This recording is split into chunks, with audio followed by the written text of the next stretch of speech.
Welcome back to another episode of Elevator Dialogue here on the Uncle Junior Network. We have skipped the intro tonight. We skipped the 30-second countdown, all of those different things, and we getting straight into the content tonight. So tonight we are going to be talking about the need for men to be mentally tough. I'm going to start off by showing a little 50-second clip or so about weak men, and then we're going to jump right into the content. Here we go. 5 signs. I'm just give you 5 signs that you're a weak man. 1, you have no idea how to fight. None. You don't even know how to throw a punch. Watch one of my videos on how to throw a punch. 2, you're a yes man. Everything your wife says or your girlfriend says, yes dear, yes, yes, yes, yes. Trust me, one day she's going to be saying yes to another man stronger than you. 3, you can't do 10 push-ups, 10 pull-ups. You're freaking weak. That means you can't even get over a wall, or you can't push something off you if it fell on you. 4, you're in a dead-end job. You know you're in a dead-end job, but yet you don't have the balls to leave because it's comfortable. Weak men love comfort. Real men love to push beyond his comfort zone. And 5, lack of discipline. Only strong men know that they have power and refrain from using it when it's absolutely unnecessary. A weak man will use and abuse his power. Let me know what you guys think. If you guys can think of any others, let me know. All right, what y'all think? Number 1, dudes are weak if they can't fight. If they're yes men, they can't do 10 push-ups and pull-ups. If they are in a dead-end job, and if they lack discipline. What do you guys think? Absolutely. 100%. Yes. Yes. Yeah, I say that that's a component. Like you should be able to defend your family. Like you should be able to be strong enough to do those things. You should be able to be strong enough to be decisive. But there's other things, man. Like to me, that come with strength. Like like the ability to get up every day, man, and to provide for your family, and like to do those hard things, those little things every single day. To me, that's strength too. Yeah, I agree That was with number that. 5. Yeah, Lack of discipline. discipline. Go ahead, Chris. But say if he pretty much hit the nail right on the head. But the most important thing that he said was you have strength and you have power and you refrain from using it in an unnecessary manner. That's a component that a lot of us do not understand. It is okay to be strong. It is okay to be powerful. It is okay to know how to fight. But do you have to all the time? Is it necessary? The best fights are the best fights are the one, to me, the best fights are the ones that never ever happen. One thing I will say that I will give some leeway to is the 10 push-ups and 10 pull-ups. I think that yes, most men should. I think if I will give you a pass if you have a health condition or a physical condition or something like that. You understand what I'm saying? Because especially all of us, it's 1, 2, 3 of us up here retired, 4 of us up here are veterans, and that comes with a lot of stress and strain on your body sometimes, and some of us have disabilities and stuff, so it don't mean that we can't protect our family physically. So not that I'm pushing back against the push-ups or pull-ups, but I think an average man, yes, you should be able to do 10 push-ups and 10 pull-ups.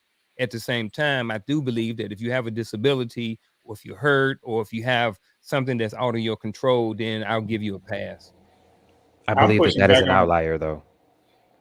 Yeah, that is an outlier. Yeah, absolutely.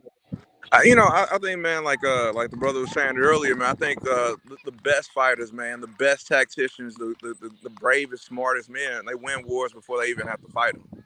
Like, you wouldn't even know that it's a battle. They already then took it over. They don't have to deflect and show that they're powerful. They don't have to say that they're powerful. They just are. Yeah.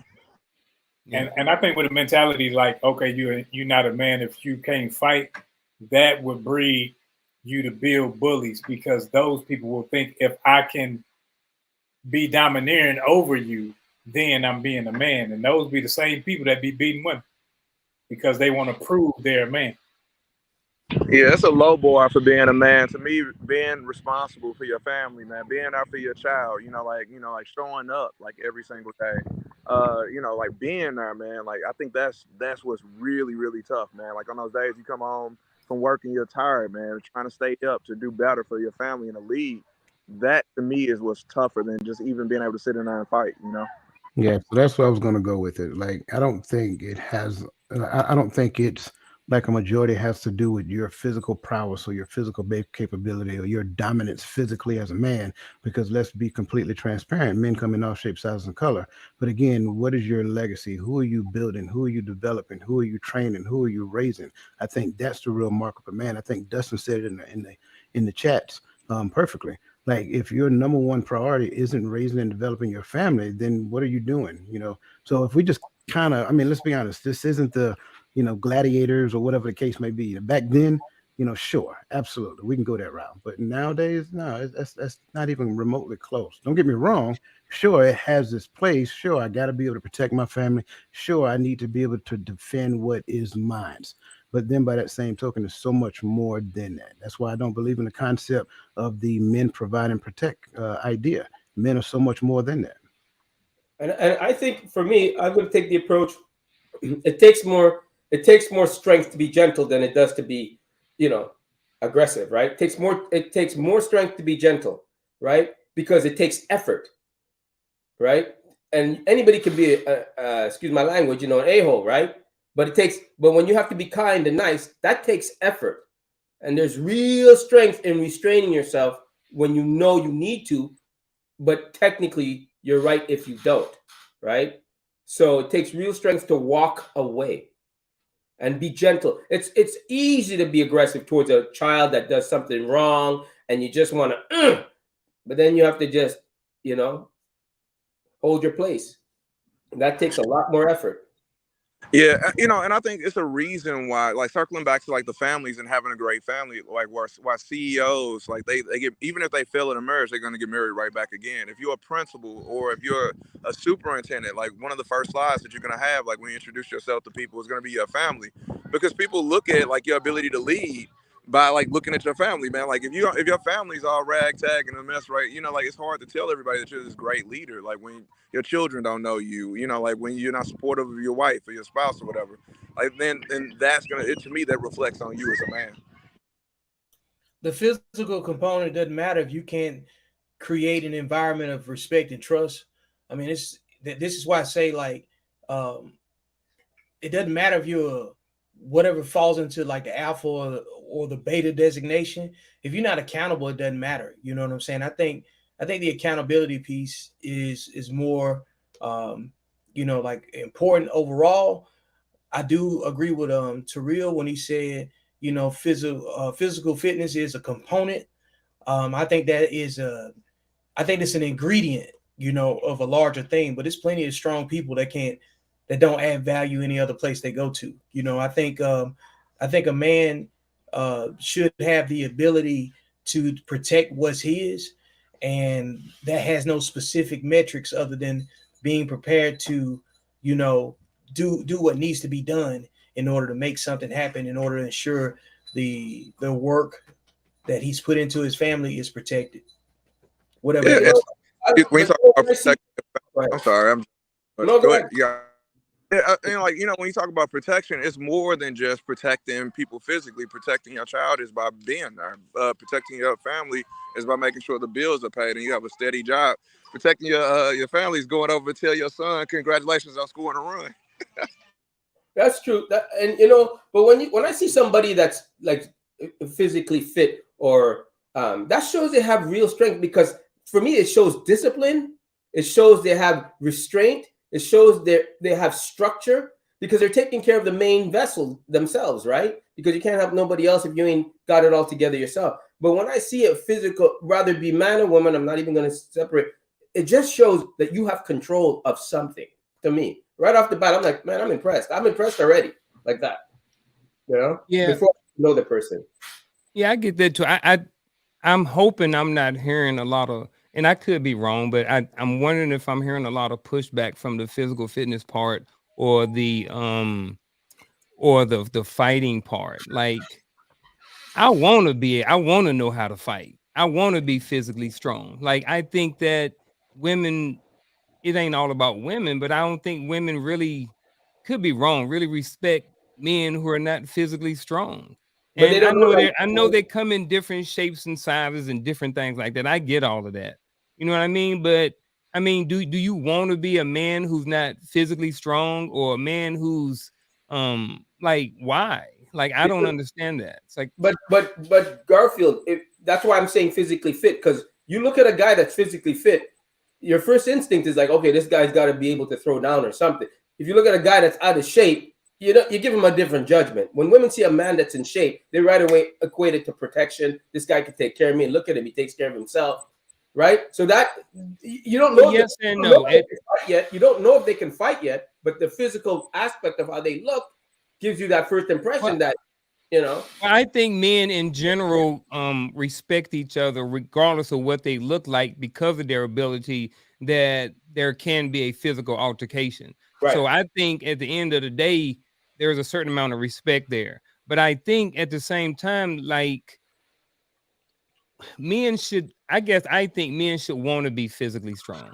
You know what I mean? Yes, they should. Yeah, Men agree. should want to be physically strong. Men should Like, want to be why capable. would you not want to be? Like, you got a wife, you got kids. I know see, we are more here's than the just thing. protectors. Here's the thing. Yes, men need to be physically strong. Yes, men need to be capable of extreme levels of violence. That is true. However, that needs to be tempered. I agree. But Yeah, those of us that's in the military, like, we had to work out 5 days a week for 20 years, for 13 years, for a reason. They thought that there was a good thing for whatever reason. There's a lot of physical, for a purpose. there's discipline that's in it.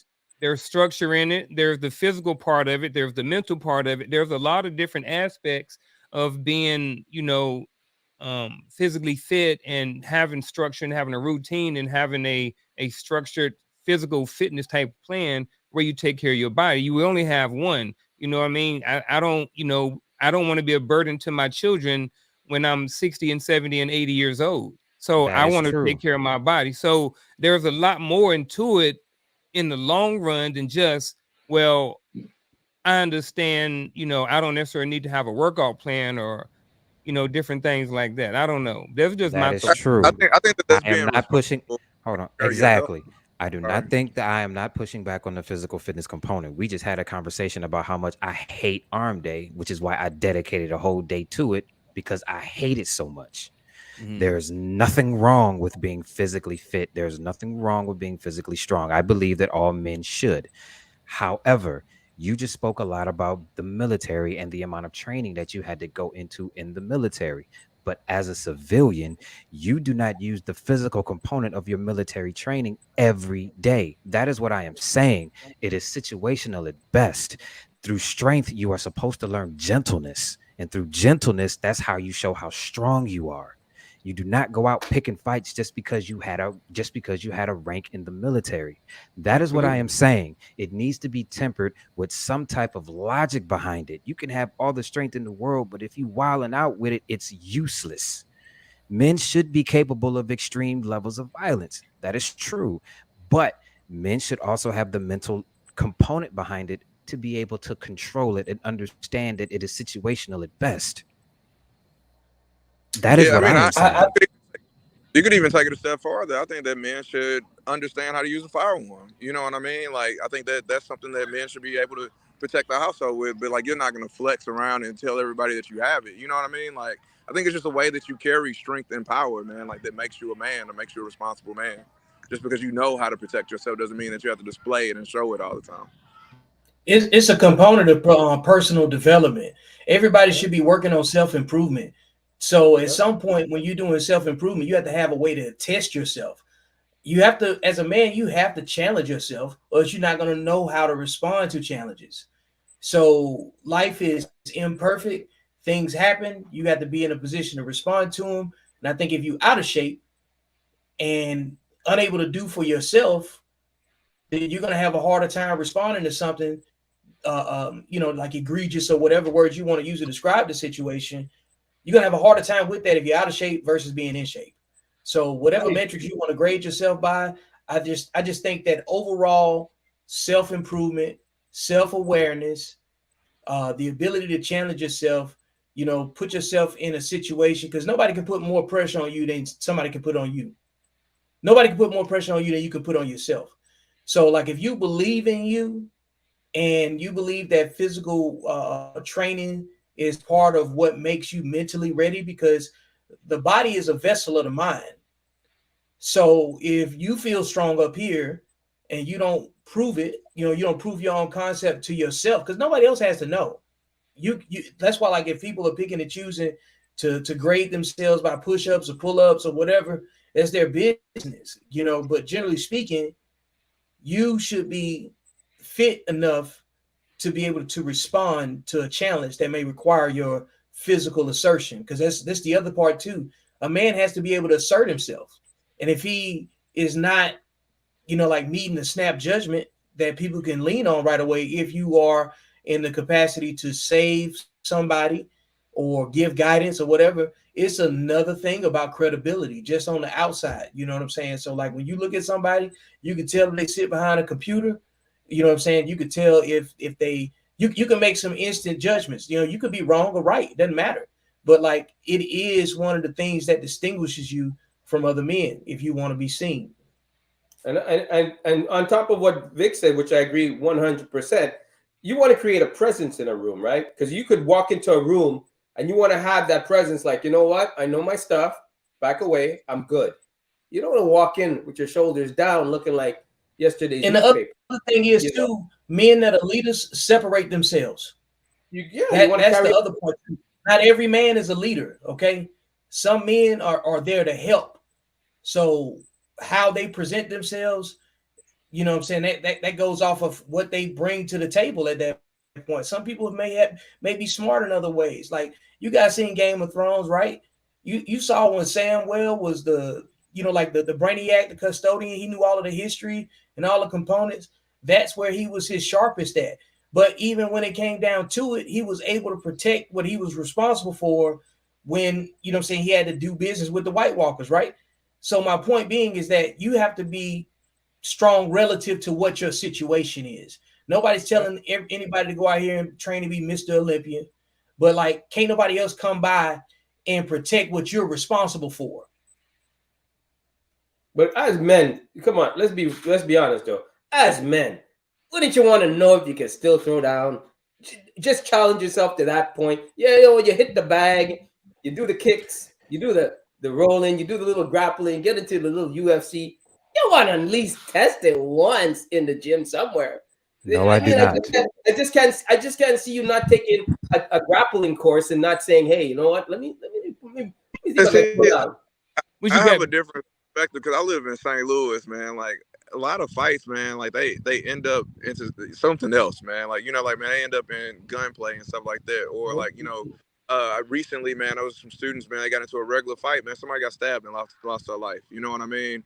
So, I mean, like that's the danger of that, man. Like, of course, like you want to be able to protect yourself, but you got to realize, man, in some of these situations, like that ain't the end all be all, man. Like you got to protect yourself with your wits and your smarts too. The best fights are the ones that never happen, as I stated earlier. I think any type of mixed martial arts or anything, what you learn first are defensive tactics. When I boxed, they always told you keep your guard up, keep your hands up to defend yourself from getting hit. And I think a lot of times we don't look at the things that we need to. We look at the physical component, going to the gym and so forth and so on. But those things that you put inside your body are disrespecting everything that you're doing, because you're putting in that pork, you're putting in all those bad things that's going to give you high blood pressure, high cholesterol, and things like that. So it shows a lack of discipline in one area, but you discipline in another because you think it looks better as a man. You brought up boxing. I'm going to take it to martial arts.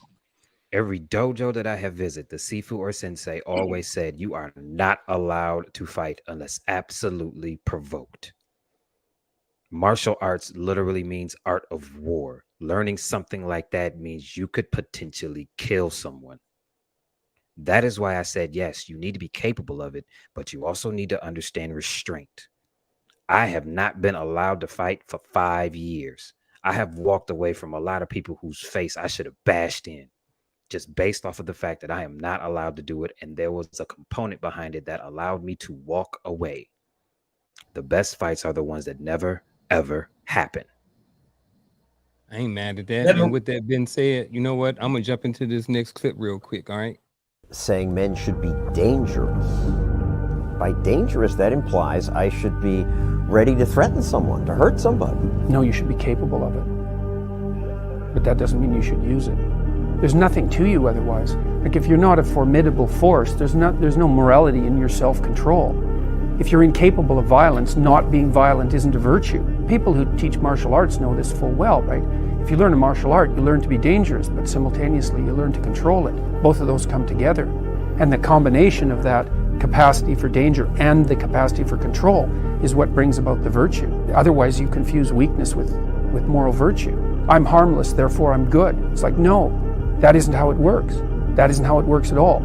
If you're harmless, you're just weak. And if you're weak, you're not going to be good. You can't be, because it takes strength to be good. It's very difficult to be good. Yeah. Sound like a lot of y'all talking points. Who wants to elaborate? I'm shutting up. I think I'll speak when it comes down to like I did a lot of powerlifting, you know, for probably like the last 4 years, and you can't really wrap your mind around. There's no math you can do to simulate. Oh, because I can bench press this number 315, you know, for 6 reps, I should be able to press 405 for 2 reps. There's no math in that. You know what I'm saying? It's delusion. It's hope. The only thing that's going to do it is repetition and more weight. The only thing you can't simulate 405 with 3 anything. You got to be 405 or better, you know? So I think that once you hit numbers that you challenge yourself with, the other numbers that you used to think were, you know what I'm saying, a goal, they become the new floor, you know? And you just never know what type of situation you might be in where you have to call on that type of strength. You know what I'm saying? And that might be the difference in, you know what I'm saying, your life or death, like the 10 pull-ups thing. Like if you can't pull yourself up, you know what I'm saying? If you can't pull up your body, you might be in trouble one day. What if somebody else was dependent on you? You know, what if somebody that you're responsible for and they trust you and something happens during the course of your leadership where you've been responsible for this person, and it's within your control. If you got the strength to fix it, you're going to do it, right? But what if you are untested or unproven or untrained, a bunch of uns? You know what I'm saying? That makes you somewhat unreliable, untrustworthy to the wrong person or so. So I think that you have to press yourself and put a goal and, you know, have the discipline that corresponds with that and be responsible with it, because you can gain the result you're looking for, but if you disrespect the process, you can hurt yourself and you can hurt other people. And I think it adds on to another layer of responsibility, because if you've ever been in somebody's care and they underperform because of something that you know how to do and they didn't know how to do it, then that doesn't automatically make you capable of leading either, you know? So I think leaders have to have an additional component. I think men have to understand what their boundaries are in general, you know, whether you're in charge or not. And I think knowing where your boundaries are is very important. I think you get that from training. I think you get that from self-development. And I think you get that by persevering and doing something hard. You know what I'm saying? So like you just add, you know, you validate what your mind wants to accomplish by actually performing. And like Chris says all the time, a man is what he does at some points. And I know what Coach says, you should be a human being, not a human doing, you know, because we are better than what we do at times. So trying to mix and master that, I think a lot of that comes in the physical training journey that we've been talking about. And you can't be capable of protecting people if they don't fear consequence. You have to represent consequence at some point. I think you also have to have enough know-how and sense to know how to get away from harm without the repercussions of fighting or gun. I'm almost 50 years old. What the heck I look out there grappling? I'm out there fighting at Walmart. Don't make sense. And then, I'm in Texas. Everybody here carry pistols. So when it's getting when it's a heightened situation, I got to know to say, okay, you're right. I'm walking away, because at the end of the day, I got to get home. Yeah, and that's the thing, man. Like, a lot of people talk about like self-defense and stuff like that, but when these situations escalate and say like you are defending yourself in a situation and it's life or death, you still going to jail. Like, you still about to go to jail. You're not about to see your family for a while until you get released, even if you are innocent. Like, it's just like some things just aren't worth it. Like, we got to be able to determine, like, decipher what is worth it and what's not. What's a worthy cause, what's not. I think there's mental strength in that too. Dustin said it best. It's better to learn how to navigate the legal system. I do not fight anymore. I press charges. That's how grown folks fight. I press charges. And what's funny is, like I said, I am not allowed to fight unless provoked. So if you provoke me, then that automatically gives me the leeway to defend myself under the self-defense laws, which means I get to beat the brakes off of you, and then you get to go to jail just for assaulting me. You understand what I'm saying? I do not fight. I press charges and defend myself. I ain't even mad at you on that. That's also incorporating stand your ground, right? Because you're not gonna wimp away. You're gonna you're not gonna walk away with your back turned thinking the guy's not gonna attack it, right? You're gonna stand your ground. I hope. When people tell me when they start talking about, oh, I'm not that guy to fight, that's okay. I don't mind. I understand that. They have to fight another day, but you're gonna stand your ground. Oh, I will walk away. Oh, that is my first step. That is my first thought. Walk away, because I do not know how this will end. But if I walk away and I am attacked, then that is a whole different story. But when the confrontation happens, I'm just saying, when that confrontation happens, you at least I'm not just gonna let nobody just walk up on me. And I'm like, as I said, I am going to defend myself, but my first thought is to walk away. Because as everybody has already stated, you do not know how that fight is going to go. Sometimes that person cannot understand the thought process behind catching the L, especially if it's in front of a bunch of people, or if someone has their phone out and they're recording it for the entire internet to see. Knowing how to take an L is a big component. I would rather be known as the guy who walked away from a fight. You can call me whatever you want to. I would rather be known as the guy that walked away from a fight and took up a fight after being provoked than egging on the situation knowing that it is going to go nowhere. Okay, with that same thought, Chris, spin that into the need for men to be mentally tough, because I think you just hit on it. What's the outcome of what not being mentally tough in this situation? The outcome of not being mentally tough is putting your life in danger, both physically and legally, because getting into a fight automatically gets the law involved, flat out.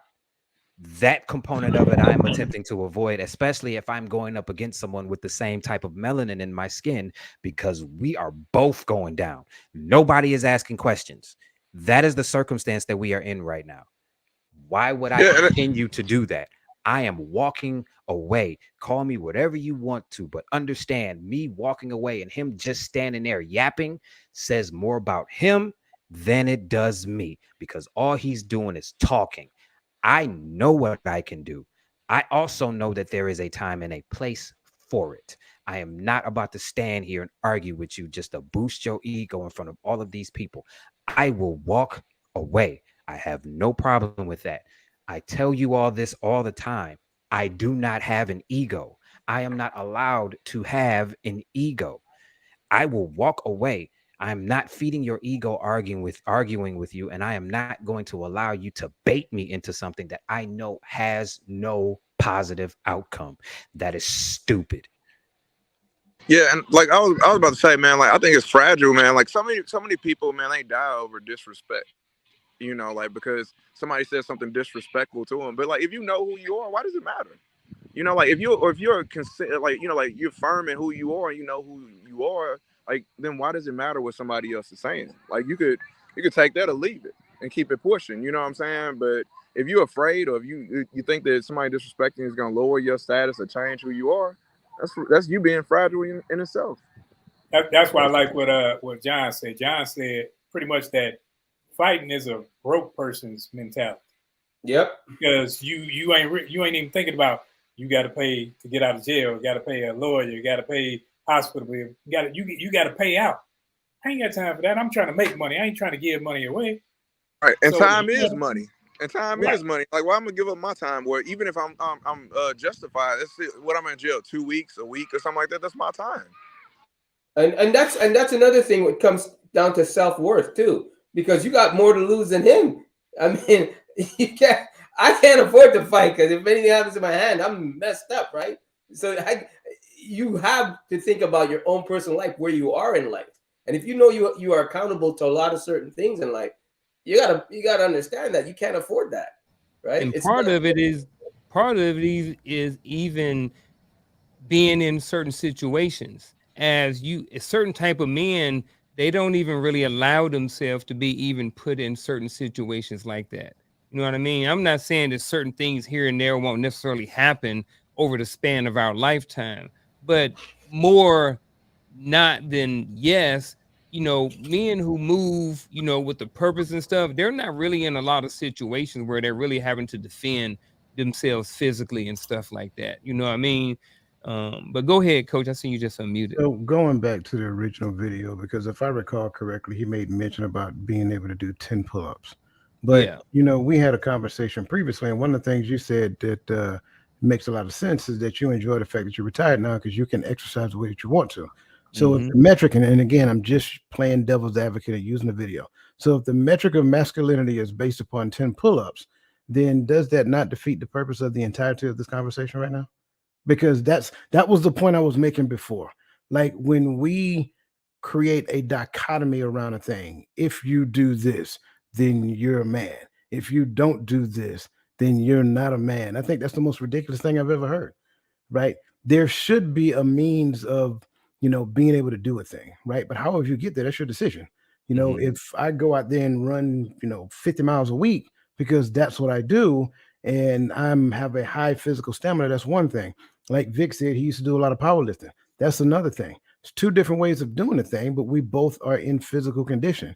But you put a 6'5", 245-pound man standing in front of a 5'8", 175-pound man. That does not mean that 6'5" man is going to win, and everybody look at that comparison and say, "Oh, this 6'5" man is going to mop the floor." No, right? So I think the concept of it all is that everybody need to take their opinion off of what manhood is and learn what manhood really is. Everybody, because everybody has a very narrow scope perspective of the reality. Hey, you ain't got no pushback for me. Hey, thanks to everybody who's in the chat. Thanks to everybody on all the different platforms who's tuning in tonight, watching. Shannon, I see you dropped in $10. I appreciate you for all of those that support. I think you dropped it on Vic's channel. But either way, he thank you as well. So wherever that money went, we appreciate you at the end of the day. John, I appreciate you. Everybody that's been here, everybody that's chimed in, everybody again, like I said, on all the different platforms. I appreciate you for being here. As you see, we're doing it a little bit different tonight. That's on purpose. But we're going to jump right into the next talking point right here. As soon as I find it again. All right, here we go. A weak man's trait that women hate, a lack of drive or ambition. Not saying you need to be at the finish line, but you must be on your path, on your purpose. No woman wants a man who lacks a sense of direction or an idea where he's going in his life. Don't be the nice guy, be kind. Yes, you should be generous and compassionate, but to a point. Don't be afraid to say no. A woman will take advantage of a guy who's a pushover, but she won't respect him. Don't be the guy with a lack of accountability. Everything isn't always the outside world or somebody else's fault. Take a look in the mirror and see what part you played in your situation. Women don't like a guy who feels it's never his fault. Don't be the super clingy guy. Have a life of your own. Yes, she wants your time and attention, just not all of it. Give her a chance to miss you. Absence makes the heart grow fonder. Being indecisive is a weak trait. It shows a lack of confidence, of self-belief. Assess and analyze situations, deliberate, and make a decision. That's what a leader does. A woman needs a man she can follow. 100%. That part about the clinginess, that is so true. And I know a lot of times, well, sometimes, especially back in some of my simp days, I just be real. That was the thing, you know, you want, especially in high school, you want to spend all of this time with your girl, you know what I mean? Spend on the phone, hang up. No, you hang up. No, hang up on 3. All these different things like that. And a lot of times what that simpness calls is a lot of times dudes would spend a lot more time with a female instead of working on their grind, working on their purpose, trying to get this money, trying to get a bag, or trying to progress in life. So when you're very clingy to a woman, I think that can be very detrimental to guys in general. And I know there was just one thing, one talking point, and I know he talked about accountability as well. And I know people are going to hit on that, but what do you guys think about that video? You should be doing your pull-ups. You should be doing 10 pull-ups instead of simping. Hey, I should have been doing 10 pull-ups instead of simping back then. Actually, I probably was doing the 10 pull-ups because I was simping. And I probably was getting mad all the time. Look, get mad all the time, keep from breaking stuff because I was weak. You know what I mean? That I should have been doing pull-ups. What age are we talking though? Were you like that? Shit, I was still in high school. You weren't High schools in my 20s. Really? Definitely in my 20s. Yeah. Early 20s? Early 20s? Early 20s? Yeah. I can see it wearing off after 20s. Late 20s. But that's okay. Now you're going great. Okay, now. But I think what that is because you didn't have male guidance coming up. So your mission in your mind was to seek out her whatever. Yeah. Instead of seeking out yourself, seeking out the betterment of yourself, seeking out your business, your plan. So your plan every day, every week was to go find them instead of go find what makes you you. Yep. It was sexually undisciplined. That's what it was. That is true. 100%. Because all men are sexually motivated. All women are sexually motivated. What keeps you in frame is being able to manage your motivation, and a level of discipline is implied with that.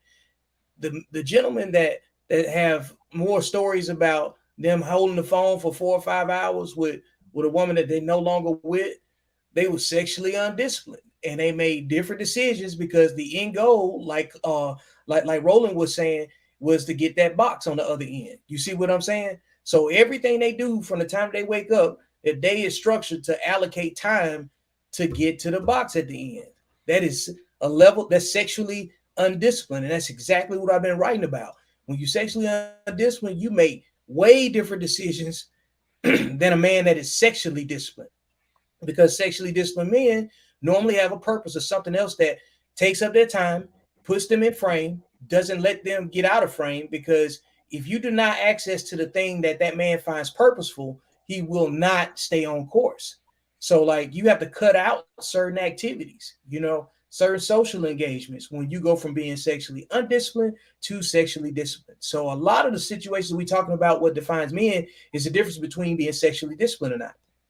That's why you got to cut out some age. I want an age group because right now, because there is that stage. It's more about behavior, though. It's more about behavior because there's some old men that still do the same thing that the guys in their 20s. No, but if we're talking from this, I am going to be real. I am going to let me lowest common denominator this. Let me lowest common denominator this, because it's I truthfully I do not put this in an age bracket thing.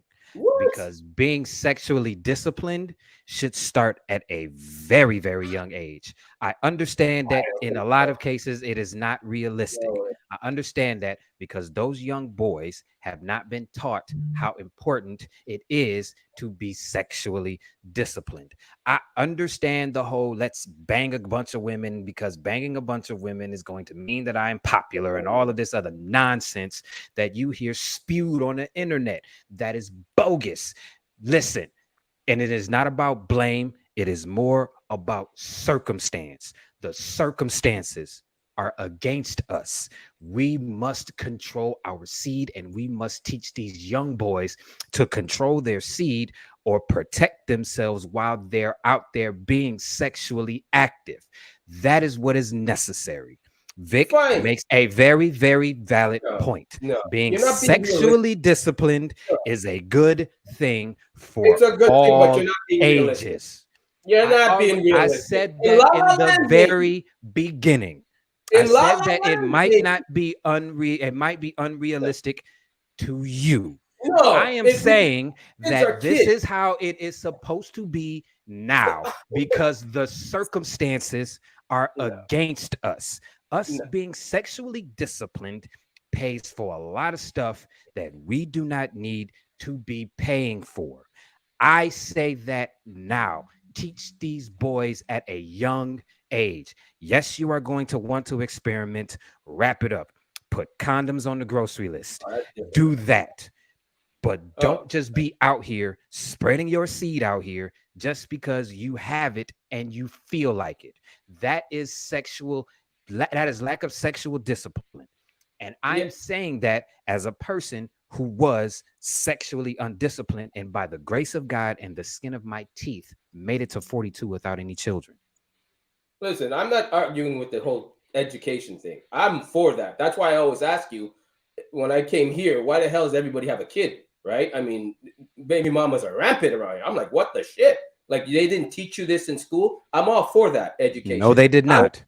I'm just saying, at a young age, you want to sample all the goods. You have that mentality. Your father could tell you, stop touching the stove. It's going to burn yourself. You're going to touch the stove. So be realistic. In a realistic world, they're not going to have that mindset, that educational, that growth in their mind to listen to you. They're still going to jump outside the box is all I'm saying. And I'm saying, to be realistic, yeah, you want to teach your kid this. You want to teach them about condom. You want to get that early. You want to teach the girls about pills, contraceptives. There's 17 of them. Use them. Find one. Keep yourself fresh for the real guy to have a kid with and all that sort of stuff. But that would be nice. But I'm just saying the mindset, at what age are we talking? Because after a certain age is when you really it really starts to absorb it like a sponge. It starts to sink in. A 16-year-old kid is not going to respond like a 20-year-old kid or an 18-year-old kid. When I found out I was legal to drink, I wanted to try what that was. I wanted to see what a beer was. Oh, really? Oh, you can drink now? You go into. I was in my 30s and I was still like Bobby Brown, everybody humping around. So it's not an age thing, it's a mentality thing. And if you aren't taught early, like, remember, I was having kids from 14 because, no male role models, and the people that I saw in my community, they did certain things. So I had a learned behavior that I carried on through life. And it was destructive in nature because, unlike Chris, I had kids. So I had child support. I had divorces. I had all these things early on. So I spent a lot of money and time that was wasted. No, I agree with that 100%. I'm just saying what mindset are we talking? Because you're not going to tell a 14-year-old kid and a 16-year-old kid, don't experiment behind the bleachers. He's going to look at you, Dad, I'm not going to do it. Man, he can't wait to leave that house. See, but you keep saying your dad told you. A lot of them ain't got the dad telling them. Okay, I'm just saying, then you learn it in school. Wherever you learn, I'm just saying. It's not like that. It's really not. If you don't have you can't simulate fatherly leadership to men that has been in the situations that Roland was describing. So like it's like if I tell you right now if I gave you turn by turn on how to get to my house here in Texas, you still would have to call and find out if you're on the right street. If you don't have me to talk to about it to get to my house, how do you get to my house confidently? You see what I'm saying? These men that like Roland's describing, he grew up in a situation where he did not have a man around to give him that one nugget that say, hey man, you don't bring them all home. Some of them you do, some of them you take them here, some of them you take them there, some of them you don't talk to at all. So all of it looks like it's for him, especially when you're not getting no, especially when you're getting requested, but especially when other sexually undisciplined people know that you don't know anything. You see what I'm saying? Okay, so like you have to think about it as if the person has never had anyone tell them the right or wrong way to do anything. So first think about that first. You grew up with your father. I grew up with mine, and I'm trying That's what to I'm saying. I just want to find out what demographic we're talking about. Those type of kids. Okay, that's all I wanted to know. I was just talking about my certain experience. If we're talking about those ones that don't have fathers and all that, fine, that's a category. I get it, and I get it. The first line of any kid, child, you teach category. About section. The category of not having father, not having a father figure, being what? If we're talking about that, that's fine. I'm talking about the ones that do get that education. If you're going to try to put that kid in a box, it ain't going to happen. That's the realistic part I'm talking about, right? That's all I'm saying. But if you're talking about the ones that don't have that hierarchy to really look up to and really say, okay, I got you, I mean, I'm going to do it.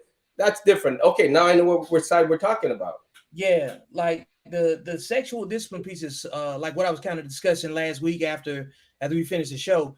There's a certain behavior and there's certain, outcomes that are associated with behavior. Because, like, again, you can't just limit this by age, because there are STD problems in nursing homes.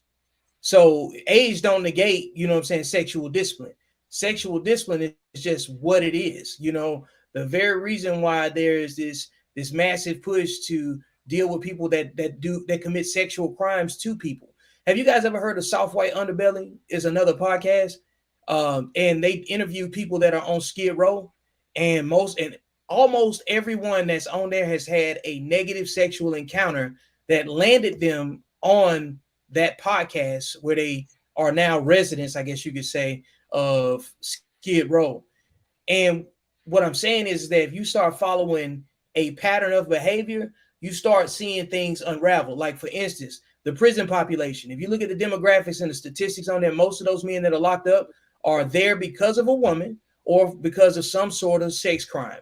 And if you also look at the demographics of the fact that most of those men are there from single mother-led homes, that's another indication about the sexual discipline. I'm not talking about women that were wives that were divorced and now they're raising children and they still got access to a father, whether underneath the same roof or a different roof, or just got some sort of access. We're talking about the children that have been raised by women who were never wives and never raised by wives, and they come from a long line of sexually undisciplined women.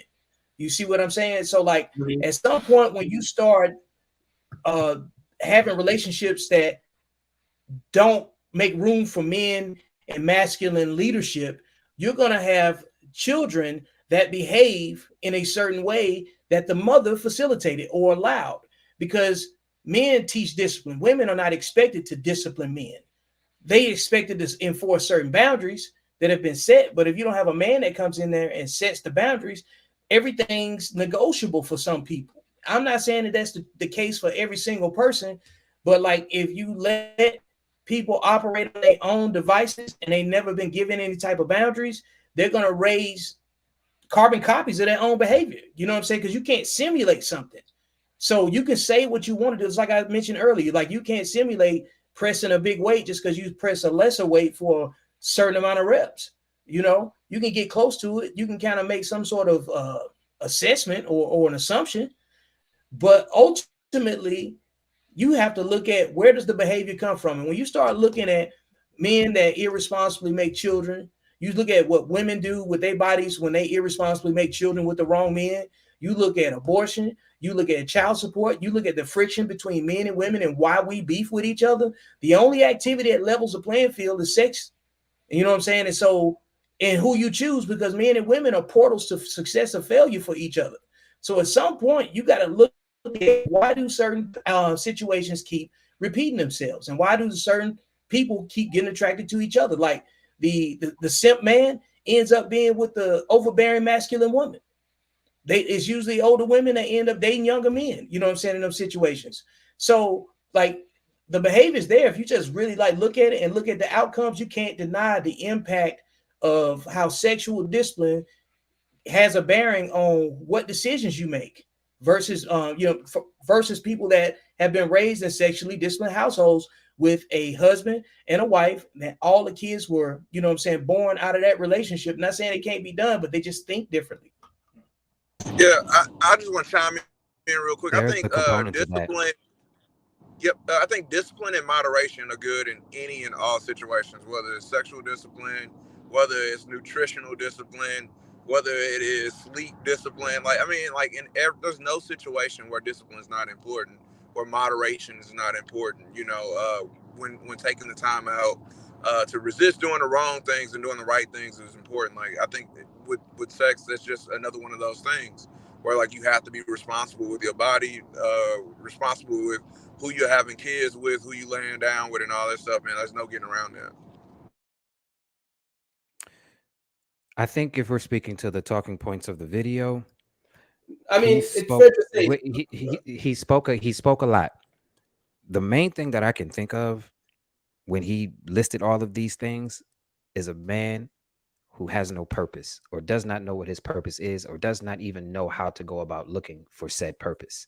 If you don't have drive, that means you don't have anything that you're working for. If you do not have any direction, that means you don't know where you're going, because you do not know what you are working for. If you do not know how to say no, that means you will settle for anybody in your life just to have somebody in your life. That goes along with being clingy too. And blaming everybody else for the problems in your life, I don't believe that that is a masculine thing to do. And that is because, and as I said, it is not about blame. It is about circumstance. We as men, especially men in the melanin community, have to grab our balls, look in the mirror, and say, where I am is my fault. I do not want to be here. What are the steps do I need to take to get out of this? This is the component that none of us were taught. This is the component that just now got big because YouTube is big. And you hear it all the time. Men, find a purpose. Men, stop blaming everybody else for your problems. Men, stop waiting for the government to give you reparations and go find a skill that you can scale up to go get you some money. You understand what I'm saying? Stop waiting. Get up off of your lazy ass and go do something with your life. That's really what it boils down to. And I am saying that as a man who had all of those things and woke up one morning and said, this is not where I want to be. And I made the changes. And here I am talking to y'all with a bunch of dudes who are willing to help me get there.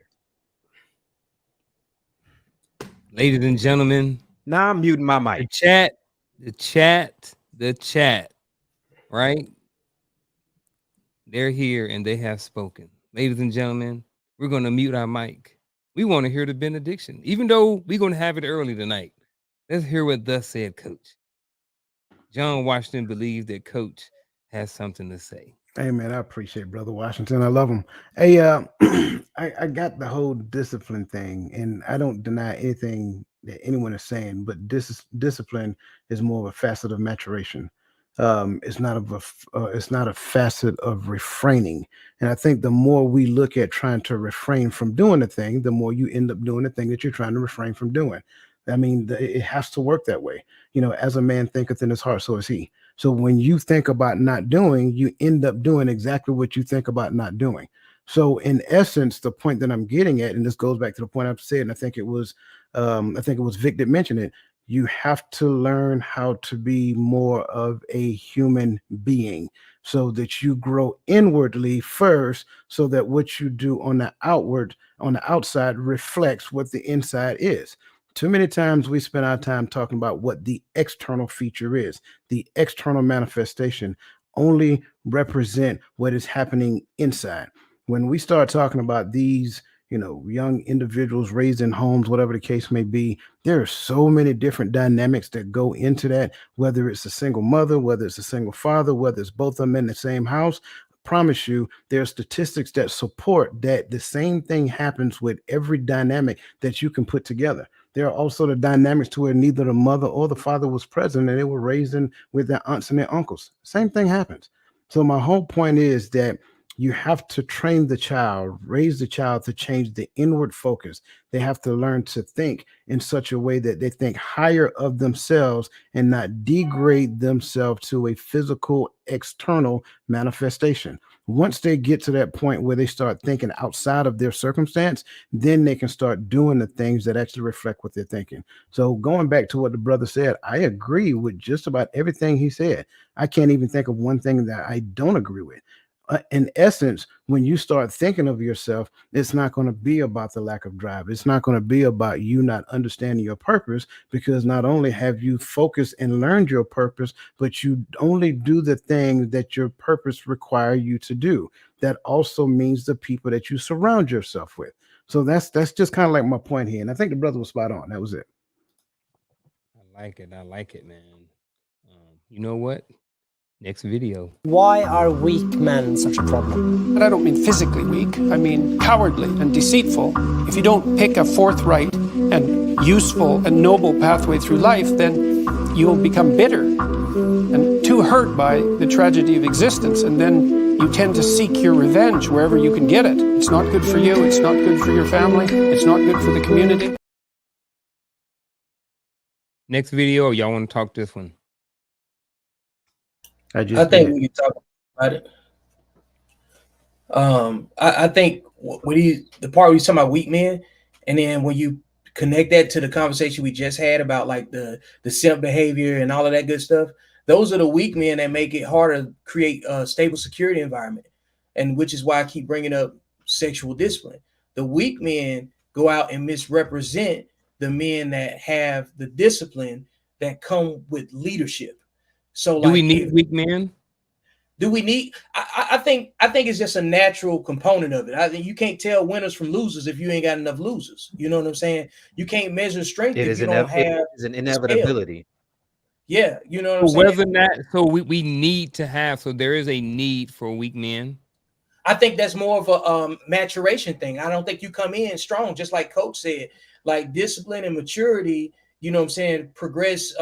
Like I think experience produces a leader.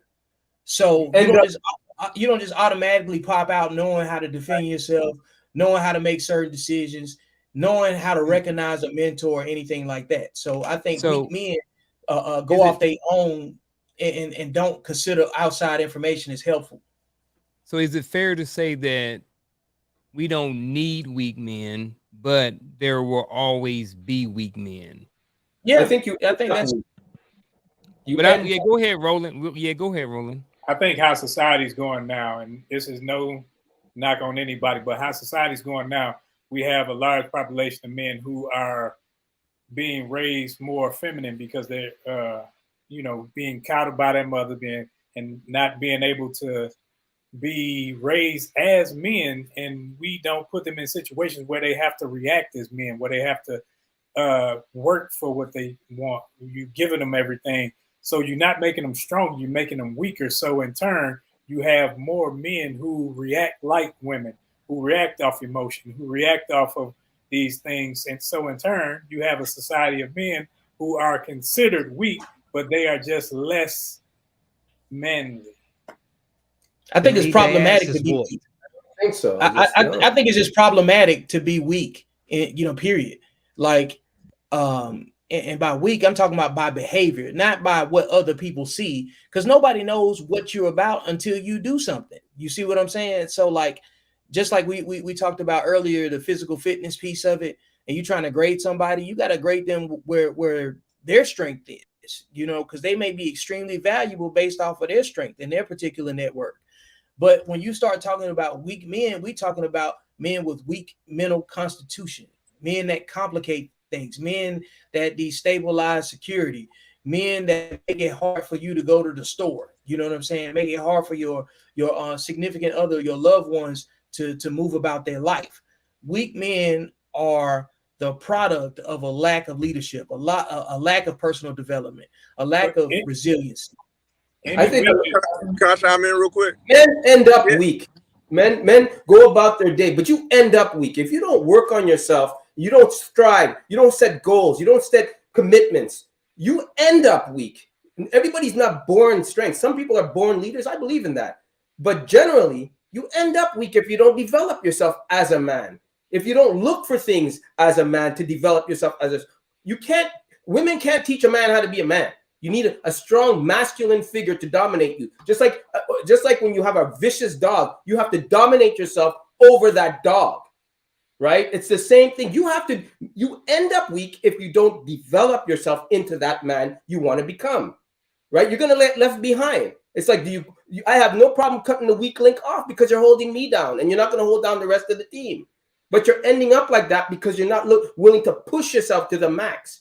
You're not willing to see what's at the end of the tunnel. So you end up weak, but you're not just weak by yourself and saying, no, I don't buy into that. Yeah, hey, look, I want to chime in. Hey, so like the thing is to me, man, the way I look at this is you are a collection of your actions, right? So you can't say that you're a brave man if you never did anything brave. You can't say that you're a strong man if you don't consistently do strong things. If you give in to every crave, every urge, and you never make difficult decisions, if you're afraid to do anything tough that's difficult, that's challenging, you run from the hardest obstacles, man, having a family, staying in there, staying in the pocket, whether if it's a fight, no matter what it is, man, like you're scared to get up to go to work or to get that job, man, because you're afraid of people saying no. You're afraid to go get on that girl because she might tell you no, she might shoot you down. Then you can't say that you're a strong or a brave man. Like a brave man is his actions, man, only his actions. Weak men do weak things. Brave men do brave things. Strong men do strong things, and there's no difference. And strength only comes through adversity.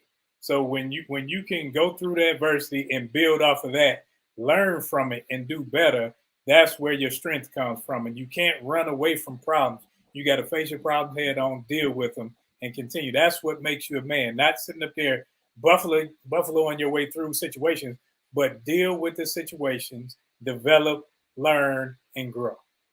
Well, I've to said that this point, a then, trillion Coach. times. Hold on, Chris. So to Okay. that point, then, Coach, I want to answer John's question. Then, so do you not answer it, but do you believe this statement based off what you're saying? Is this co-signing what you just said that all men are automatically weak until they learn what strength is? All people. So yeah, I like what you did. So I think I want to kind of go back to what my man said just now. Um, he made mention that brave men do, brave men do. And I do like that, and here's why. I've never met a brave man that called himself brave. So with that being said, I've also never met a weak man that called himself weak.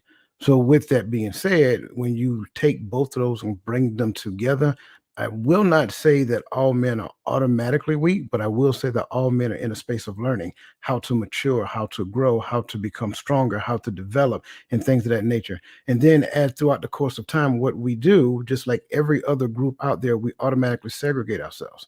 And then you have one side to say, man, that dude is brave. He went and did this thing, snatched these people out this burning building, things of that nature. So through the art of natural segregation, what we do is we get to the point to where we start classifying ourselves a certain way, one way or the other. So I won't say all men are automatically weak, but I will say that every man is in a space of learning. And once you get to the place of realizing that I am no longer who I used to be, then you may classify that person, kind of like what you did a few minutes ago. That person is not being who I am right now. And I love it. I love it. And Hey, the thing shout is, out like real quick. Noah, sorry, go ahead. Well, hold on. Hey, shout out real quick to the Real Bravado Network for dropping that 50 spot over here. He said, shout out to the Wolf Pack. Shout out to the principal of YouTube, Mr. Terrell Key. So you even over here getting love, Terrell. So appreciate you for being over here this evening, man. Appreciate you, Real Bravado Network. Both of their links will be in the description, so you can follow them along with everybody else over on the platform. All the information will be in the description. Go ahead, brother. What you got? Yeah, that's my brother, man, and I hope he gets well soon, man. Like he was a little under the weather, man. I hope he get back, man, on these YouTube streets. But I was gonna say Noah wasn't Noah before he was Noah. It's what Noah did that made him Noah. Moses wasn't Moses, but until he was Moses, it's what Moses did that made him Moses. Solomon wasn't Solomon until he was Solomon, until he made those decisions. Like when he made the tough call. Like you have to do things in order to be. Like you can't sit at home on the computer and tell people you're tough. Like you got to go out and be tough. Like you got to do the tough thing, man. Like it's not even learning, it's doing. You can learn all you want about being wise, but if you make terrible decisions, you might know about wisdom, but you ain't did it, so you ain't a wise person. So like to me, man, like it's not even about learning things. It's about what do you consistently do. Like when it's a choice, if it's a fork in the road and one road says go weak, one way goes strong, what do you do? What do you decide to do? That's who you are. I like this too. He said, I kind of sort of, agreeing with Coach. I think that it's levels. I think that we're all like we all have masculinity and we all have femininity, but there's a range. You know what I mean? There's a range, and the range is different based off of what you're doing. And what I mean by that is in your physical fitness life, you may be very masculine. In your relationships, you may have more of a feminine type of approach. when it comes to your education, not education, but when it comes to your communication, it may be more masculine, it may be more feminine. So I think that overall, I think like Coach that we're all in a state of learning. And as the more we feed ourselves good information, we learn more and more. We gain strength with the knowledge and information and the experiences and different things that we go through, and which creates a certain level of strength. So we do become stronger. But I think we only really become stronger when we learn from our mistakes and learn from some of those things. Like you said, like you can gain all of the knowledge, but are you applying the information? Are you applying the knowledge? And is the knowledge being beneficial, or are you reaping the benefits of the knowledge and information that you have gained? So I think it's all of those different things, man. So John, I appreciate you for sending in that that comment. Hopefully, we'll be able to add a little. Hopefully, we were able to add a little bit more to that talking point for you. But go ahead, Chris. Wouldn't everything you described be a component of being mentally tough? Having the mental capacity to understand that you don't know everything and there's always something that you can learn. Absolutely. Having the mental capacity to understand that you cannot have an ego walking around here. You do not know everything. There's always something that somebody can teach you. Mentally weak people know everything. Or they at least they think they know everything. Mentally weak people think they know everything.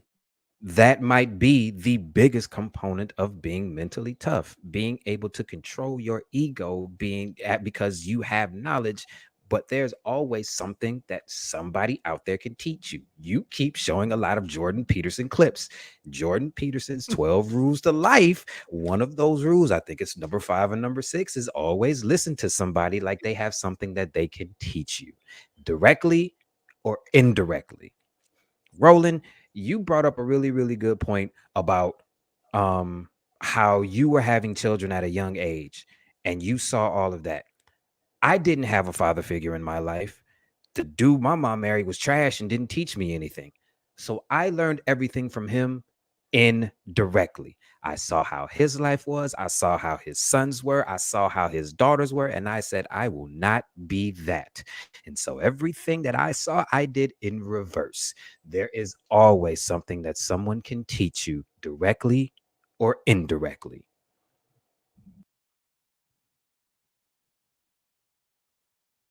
Accountable masculinity rule number 3 says decentralized leadership.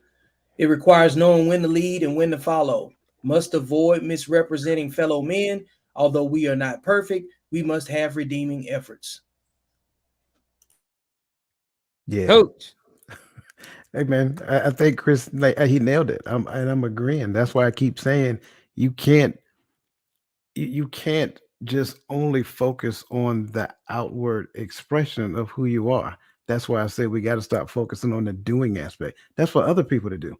Other people look at you and they judge you by what you do. But your job is to continue to focus on and develop who you are. And the more you continue to elevate that, then the outcome becomes a result of who you are. So when we only talk about what we do, we're looking at ourselves. It's like looking down the business end of a shotgun. We're looking in the wrong direction. We need to turn it around and look the other way. Accountable masculinity rule number 1, men focus on men. Establish personal accountability standards amongst reasonable men that intend to improve our society. Create solutions for the benefit of our society by only discussing tangible outcomes based on skills and networks. That's the blend between the human being and the human doing. And a man has to focus on himself in order to be accountable anyway. In 10 seconds, where can we find more about those rules of accountable masculinity? We can start right here. We can start right here with the book. You know what I'm saying? Like this is the extra content. You know what I'm saying? But you got to go purchase the code first. You got to get on the same sheet of music. That's it. You know how you get mentally tough? Yeah, I'm at the check. It's a lifestyle. Instead of hitting that fucking snooze button in the morning and not making your bed, not cleaning your house, you don't hit the snooze button. You get up. You don't want to go run, you go run. You don't want to go swim, you go swim. You don't want to make your bed, you make your bed. You don't want to clean your house, you clean your house. You don't want to study, you can study. That's how you start to callous your mind. It's going to suck. It's not going to be fun. Do something that sucks every single day of your life. That's how you grow. Thoughts, comments? That's my arm day. Do something that sucks. I hate arm day, so I dedicate a whole day to it. That's the part that no one talks about. How much it sucks. It does. It is the hardest thing that you will ever do, especially if you are a man and you were not taught this at a young age. It sucks a lot because it involves a lot of personal accountability and it involves a lot of doing things that you do not want to do, but you know are necessary for an outcome. He makes perfect sense. Hey, real quick, you said something that was very important. You said if you were not taught this, because as you was talking, I'm like, this ain't hard. It ain't hard no more. And maybe that was because I was taught that. Maybe in the military of having to do that every day for the most part, 5 days a week for 20 years, it's no longer a huge challenge for me to get up anymore. But I could see how someone who didn't do that, how, if you never did anything in your life, you never been active or you never heard this concept before, and then now all of a sudden you're like, hey, do something hard every single day. Well, it don't have to be working out. It could be something you don't like to do, like reading a book for 10 minutes. You know what I'm saying? But that over time and consistency is going to create growth and strength in your life. But I think the biggest takeaway I took away from what you just said, even though it was a very, short amount of time that you spoke, was that if you were used to this versus someone who hadn't been used to this, or I someone hated who was getting up in the taught this morning. versus someone not. I hated getting up in the morning. I hated all of that. But you got to do it. You have to. It's just that, how I grew up without all this social media and being able to reach out to David Goggins and hearing a man speak like that. You had to pay for that stuff when you were younger, right? You had to actually go to a conference and all that. But they have so much access today. I'm not giving anybody an excuse or a pass with the way they have access to social media, right? There's a lot more surroundings than when I was growing up to access people like that. Sure, are there the ones that cannot reach that? Yes, then it's that person's job to go reach them. I get that. But men don't have an excuse today. And why wouldn't you want to succeed? You want a dime that costs money. You want a nice house that costs money. I don't know about you, but I like the roof over my head. You don't want to live underneath your parents. As men, I don't even believe in a man just having a 9-to-5 job. No, the economy is growing and it's getting more expensive. Eggs are more expensive. You got to develop as the world develops. You got to grow with it, or else you'll be left behind. The poverty level used to be what, 20,000 or 25? Now it's like what, 32 or something? I don't understand why you become complacent and look at somebody else having it all and you don't. There's got to be a fire that gets ignited in you. Aren't you tired of being broke? Jesus Christmas, man. There's sometimes you want to go out and have a beer. You want to take a girl out on a date and you don't care about the $100. These are things you work for. And I think every kid today growing up needs to find that guy or that man or that person that's going to instill that in them. Stay after school, talk to your teacher, find that outlet, find that mentor. You have to look, if it's not at home, go find it. And you have people that guide you, your friends. You're as good as your surroundings. Pick good friends. That you can do. That you can do. That's all I'm saying. You can pick good friends. You know the bad ones. People need to make better choices. I'm not giving anybody a pass today like that. It's like when somebody says they're going to call me back and they forget. I'm like, dude, it's social media. You could text me when you're taking a crap. Come on now. You can't. That excuse is gone. I didn't get it. You can lose your phone and open up a new phone and the message is still there. So just tell me the truth so we can get this going. So I'm not giving them these kids these pass today. Too many of them are pussified. My goodness, man. Grab a pair. People need to go out and find what they want. Nothing is going to be handed to you. It's not. And you make, I don't know what la la land you living in. Jesus Christmas. I think the people that raise their hands, we owe them the best of what we have to offer. The folks that don't have their hands raised, we still should do what we do for the people that have their hands raised, but we should also make it make ourselves approachable, make where they can learn from the side. Most people learn from just hearing, what's going on in the background. And I think you have to stay focused on what it is your true purpose is.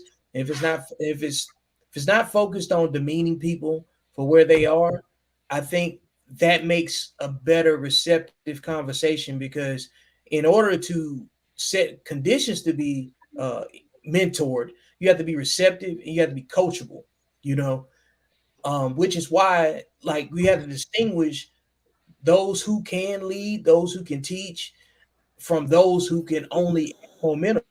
Because what adds momentum is when people get behind a good idea and they say, hey, this works, I believe in it, come with me. You feel me? Like, a lot of people aren't in a space of growth yet where they want to change their lives. Now, if they're complaining and demeaning somebody else's efforts and stuff like that, then you just have to ignore them, because you can tell that they just there to disrupt. But those that are truly looking for the next step and what they need to do, the information's there. That's why this conversation is there. So I agree with Antoine to a degree, for sure, because you don't have an excuse, as to where you should take your next steps in terms of changing your mindset, because the mindset change has to happen. But when you can consume so much information that you may not still know how to act on it. You can swim in information and drown in the specifics. Plenty of people have tried to start or stop something cold turkey, set expectations either too high or something outside of their resources, and they get discouraged very quickly and quick. And it's easy for a person who's never done something or never had a certain resource or access to something, the minute that they get off schedule, then it's over with for them. You understand what I'm saying? Like, it's very fragile, because if a person can stay in a certain state for a very, very long period of time, they haven't had that personal conviction moment where they said, I'm going to do it no matter who is watching. So a lot of people haven't experienced that lowest state where they've been left to their own devices and had to lean on the guidance that they grew up with. And that journey is a lot different when you don't have a father around or a group of accountable men for a man to latch on to. Because even if a man grows up without his dad, he still don't want to be like his mother.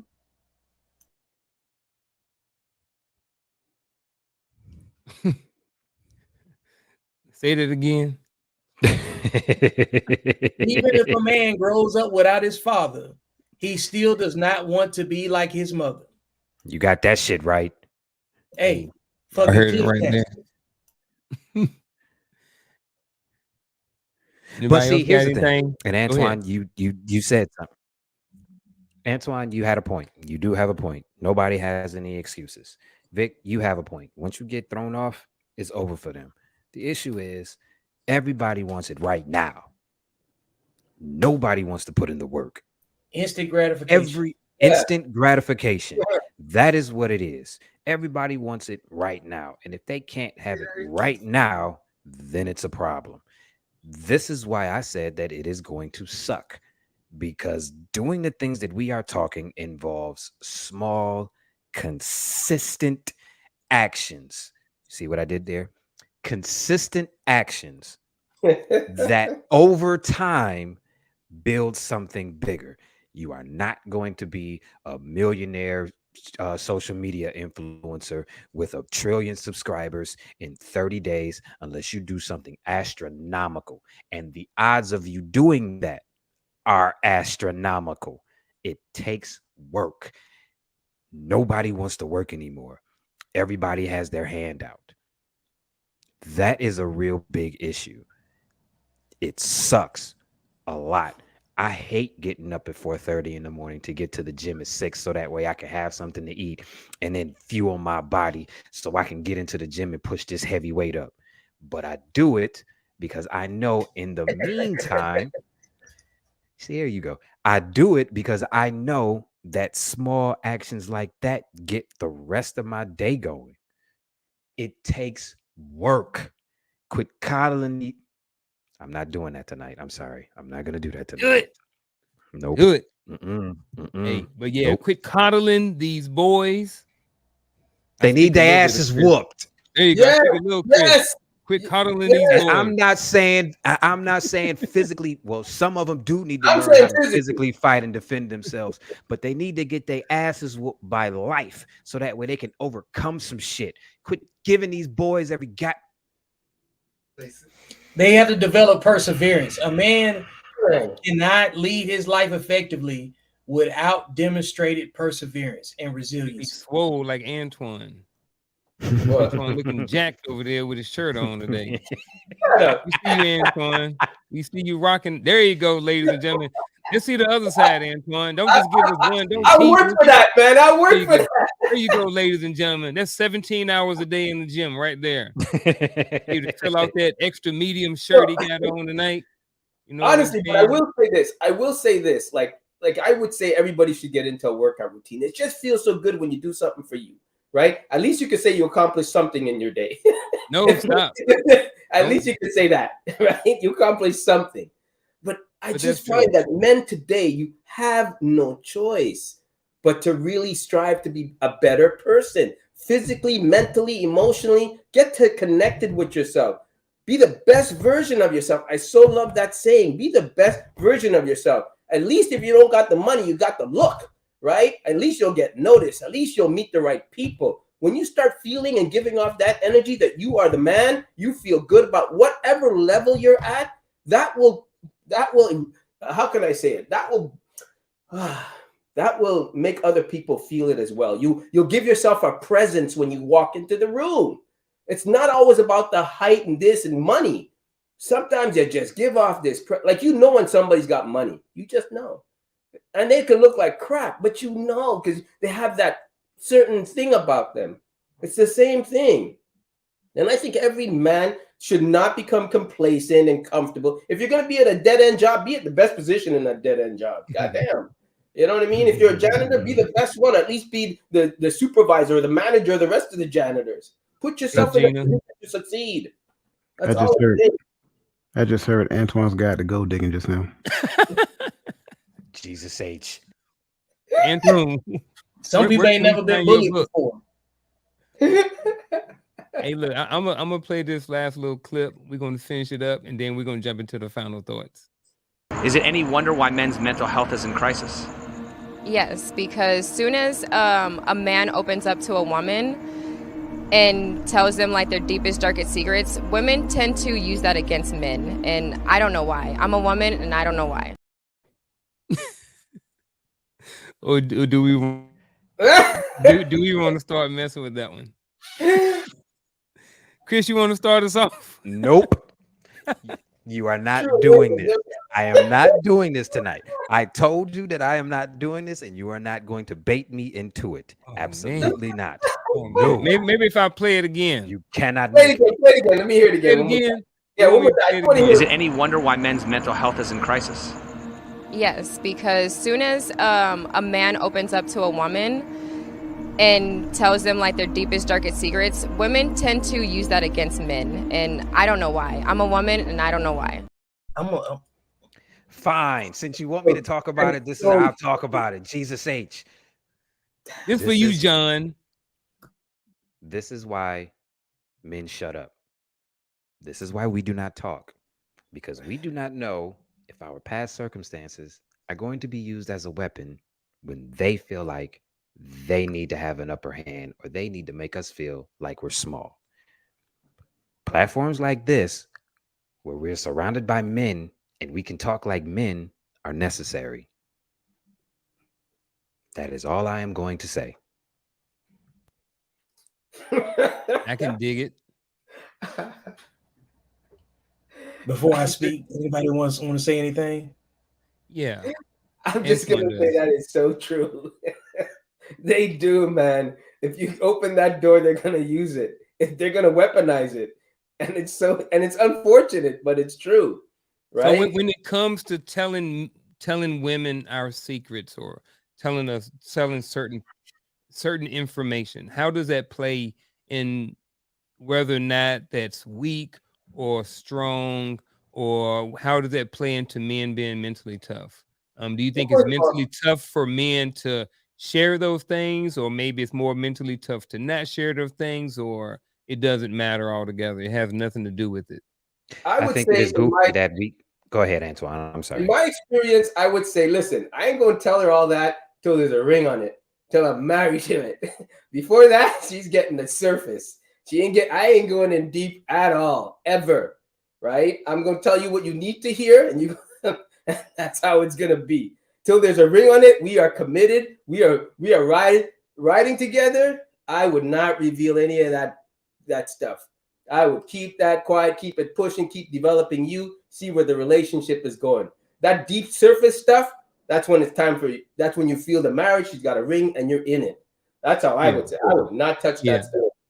I think that, when it comes to men being mentally tough, I think that's where it starts at.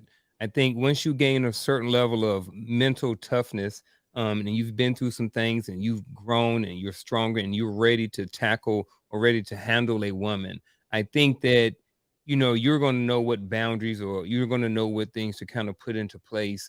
It's not going to guarantee you that you won't get hurt during the process, but what some of the things that you have in place may help lessen the pain as you go through, because you may have certain things set up and you'll be able to recognize certain behaviors earlier if you spent time learning and working on yourself and learning what how to treat a woman and different things like that. So thoughts before we get into final thoughts?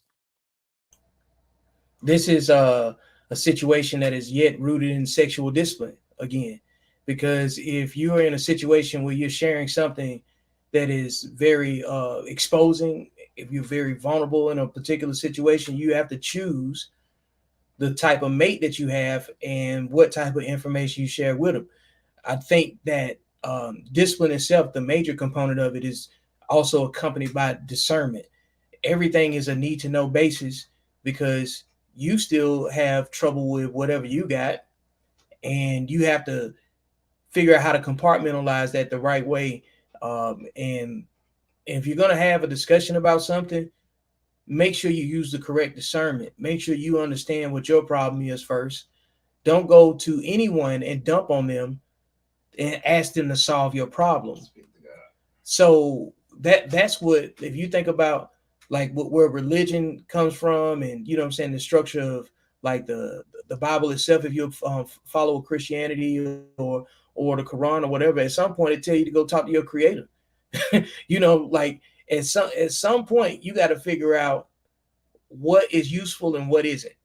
And I think that you have to reconcile your own situation first and make peace with it before you can truly have a discussion about it, unless it's something that just happens in plain view that you can't escape it and you have to deal with it right then and there.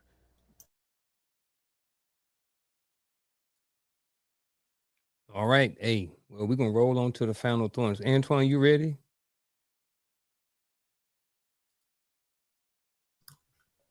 Final thoughts. Okay, so I believe I want to say it like this. So if you don't want any headaches in your life, you don't want setbacks, you don't want discouragement, you don't want to feel less than, develop yourself as a man. Really be honest with yourself. Do the things you're passionate about. Find out what your purpose is. Grow, learn, put yourself, just like I say, put yourself in the best position in your life, which you're the only one that knows, the best position in your life to have the things that you want in your life. All right. And I'll say at a certain age, nothing should take you off that path. I'm at the age in my life where nothing could take me off my path of drawing and producing art. Nothing. Right. And I always said the next woman I cry for is only my mother. I will never cry for another woman. I put myself in that position because no woman deserves my tears besides my mother.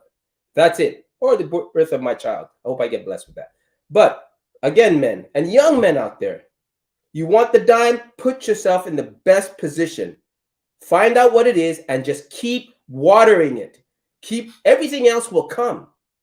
Automatically, it comes. Believe me. But you got to put in the work. Put in the work and you'll get what you want. Don't put in the work. Don't blame nobody but the guy in the mirror where you're at. Get off your high horse. It ain't going to happen. Unfortunately, life, you could say what you want what you want, whatever.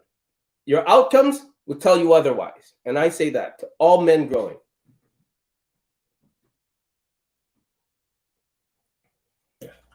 All right, so I'm going to close out with accountable masculinity rules 1 through 4. Men focus on men, establish personal accountability standards amongst reasonable men that intend to improve our society. Rule number 2, we don't argue, particularly with women. Women have their own issues, and so do men. As men, we can learn to mitigate our issues by observing the conflict management skills of women. By remaining in observation mode, men have the vantage point to avoid cyclic negative competitions and unhealthy conflicts with women. After implementing the findings from the observation into our philosophy, we should be better focused on ourselves. What's understood doesn't need to be said. Accountable men have code. Rule number 3 is decentralized leadership requires knowing when to lead and when to follow. And you must avoid misrepresenting fellow men. Although we are not perfect, we must have redeeming efforts. And last but not least, accountable masculinity rule number 4 is about legacy and equity. Be selfless. Live a life of service towards your community and others. You must be credible and capable of both mentoring and being mentored. You must be receptive and coachable. Being able to instill knowledge and wisdom into others is an act of submission and a privilege. Men have to be well-rounded in general, capable of teaching and capable of receiving information and acting on it as well. The best leaders were once followers. So at some point, in order to be effective, you absolutely have to be mentally tough, and a man has to have certain principles to live by to maintain his resiliency and perseverance. Tonight was fun. Again, I am just going to say that the world needs more mentally tough men. Bottom line, we need more men that understand that they need to be men and they need to have a logical, sound mind to navigate through the circumstances that we're currently under. We must be better. That is all.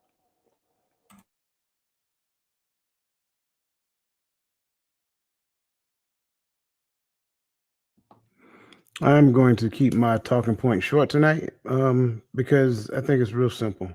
The need for men to be mentally tough is because they raise men. They train men up to go. They train boys up to be men. So if you want to see the society grow and develop and nurture, you want to see men become pillars of the environment, pillars of their community, and actually bond together in protection of the culture, then men train men. That's simple. I think being mentally tough has little to do with the body or the physical nature, but being mentally tough is being disciplined enough to ensure that the man has a plan for himself and everyone that he's responsible to and for, plain and simple. For my final thoughts, I'm going to start off by saying that there will always be weak men and there will always be strong men. At some point in life, we're going to have to make a decision, or life is going to make a decision for us which one we're going to be. I think it's always best for men to strive forward to become a stronger, better version of themselves. I think it's, they should constantly be on a journey to become more mentally tough, because just like Coach said, at some point, tough men going to have to raise tough boys. So that's all I got right now. So with that being said, gentlemen, I appreciate everybody being on here tonight. I appreciate everybody in the chat. I appreciate everybody who's watching this, who've watched live, and everybody who's watched from home. Terrell, appreciate you for being on here tonight. I understand you had to roll out. But other than that, gentlemen, like I said, I appreciate everybody for being here tonight, and we'll see y'all again next week. We are out.